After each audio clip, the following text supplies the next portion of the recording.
I have seen people say that they are skipping the anniversary to save for this Super Saiyan 4 Goku.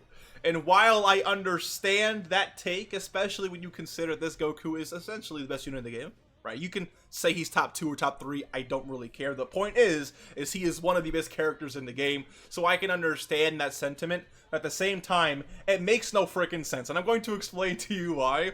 However, I've been seeing a lot of comments under my videos about people thinking that 8 push-ups is light work. So you know what we're gonna do today? We're gonna throw another challenge your way. You know what, I feel like when it comes to our content here, you know, you're getting your Dokkan information, but you're also getting the ability to get stronger here. So let's go ahead and test your RNG again for the upcoming 8th year anniversary part 1 banners. And this is the way it's gonna work. You're gonna pick a side of the coin in your head. Do not lie to me. When I flip this coin and whatever it lands on, don't try and switch your answer, because I see it. All right, I see you thinking about it. Don't do it. Pick a side of the coin and stick with it. I'm gonna flip the coin. If it lands on the side that you initially picked in your head, then you can skip today's subscriber challenge if you're new, or push-up challenge if you're not new. And of course, if it doesn't land on that side, then you got caught lacking today.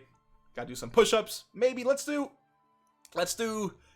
15 push-ups if you think 8 push-ups is light. If you don't think so, you can still do 8 push-ups, but do push-ups if you are already subscribed, and if you're not subscribed, consider subscribing to the channel, not only for 8th year anniversary content, but to juice those arms as well to do more push-ups. Let's go ahead and flip the coin. I'll give you 3 seconds to pick a side. 3, 2, 1. Don't lie to me. Don't lie to me. It landed on heads. So if you picked heads, GG's. You can skip. You're good to go. No worries. If you didn't pick heads, you picked tails. You got caught lacking. I don't know. Let's do something about it, all right? Let's actually hop into the video, though. Thank you again for being here. Hopefully you're having a great day. Anyway, Super Saiyan 4 Goku. The argument is he's the best unit in the game. Anniversary is mid. Let's go ahead and skip anniversary. Not everyone is saying this, but I've seen it a lot, and I don't like that argument. And I'm going to express why. If you still disagree with me, you know, sure, do what you got to do. But I think there's a few things to take into consideration.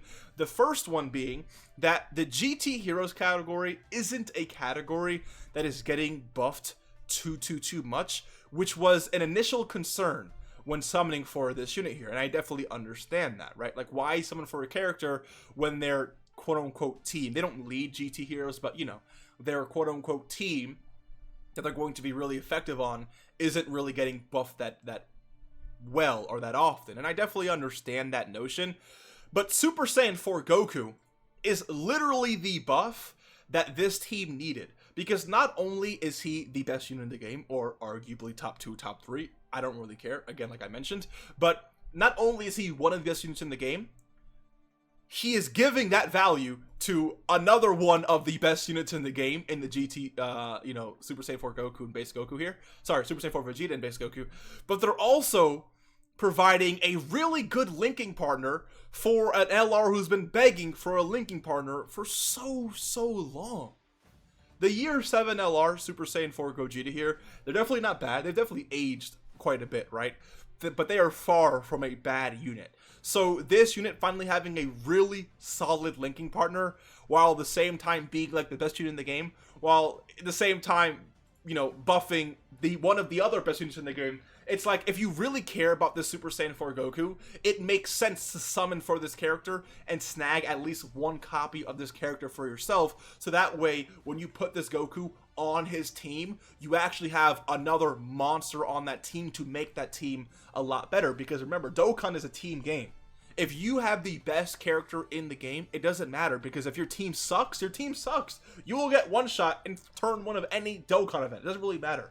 But the best unit in the game cannot carry you that far if your entire team sucks. Dokkan is a team game, so you have to think about it like, okay, if I really want Super Saiyan 4 Goku, I have to get pieces to build around him. And thankfully, Tanabata, the LRs that JP gets, or Tanabata, or the units that JP gets during the celebration, usually come to global anywhere from November to December. So you're still going to have a lot of months to save. I will drop videos every single month telling you how many free-to-play Dragon Stones you can save for that month or for that set celebration.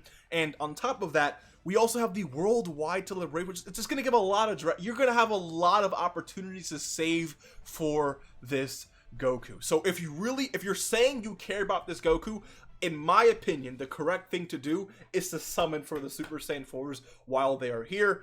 Keep in mind that they will be returning all the way in December, but that banner, the rate on that banner, the chance to pull them are not that high at all. You're really playing with fire if you decide to skip them and try to summon during the Super Saiyan, or I guess when they return for 10 Abada. So that's just one point there.